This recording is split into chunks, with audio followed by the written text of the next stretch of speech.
Pennsylvania's progressive U.S. Senator John Fetterman and conservative Congressman Scott Perry don't have much in common, but they were both no votes on the bill to avoid a catastrophic default on the nation's debt, though for entirely different reasons. Dennis Owens is here with that story. Good afternoon, Dennis. Good afternoon. Happy Friday. Fetterman was a no vote when the Senate worked into the evening to pass the bill last night, which increases work requirements for food stamp recipients, puts some limits on future spending. He was one of only 4 Democratic U.S. senators to reject that plan, and in a statement, he explained why. It reads in part, quote, "I did not agree to these SNAP restrictions," that's food stamps, "and I won't give Republicans an opening to try and take food from more food insecure Americans in farm bill negotiations later this year.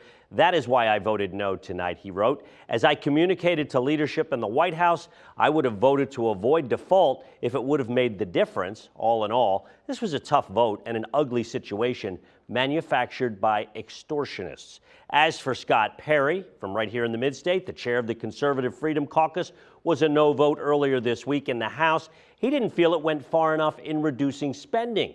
He was the only Pennsylvania Republican to vote against it.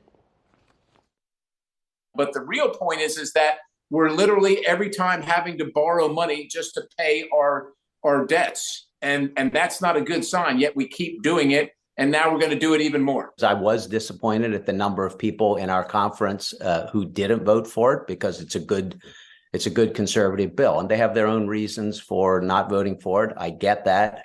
You know, some will just never get to yes on a bill. Some just don't think it goes far enough. Some, frankly, are looking to raise money off of it or like the attention. Now, despite the grievances of Republicans like Scott Perry and Democrats, including Fetterman and PA Congresswoman Summer Lee, President Biden will sign this deal into law, ensuring that the U.S.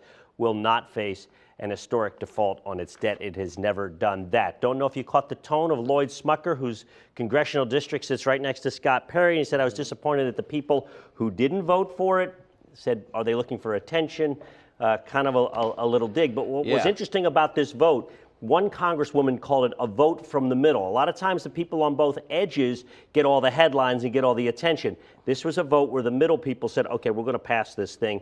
And people on both fringes, including Fetterman, Summer Lee, Scott Perry, they were no votes and didn't like it. And that's a really interesting point, too, because, it's very rare these days where we actually see the two sides come together on something, and they were able to get this done. And again, it's rare that you see the middle flexing its muscle the way it just did. But they've got the numbers. They should recognize they get the numbers. And I wonder if this sets the tone or sets they understand that they have the numbers moving forward, that maybe they can move more things, and maybe the people that are on the fringes are on the fringes for a reason. Well, we shall see. We shall see, as they say, and we'll be here to report it. Absolutely. Dennis, thank you very much. Have a great weekend. Have a great weekend, sir.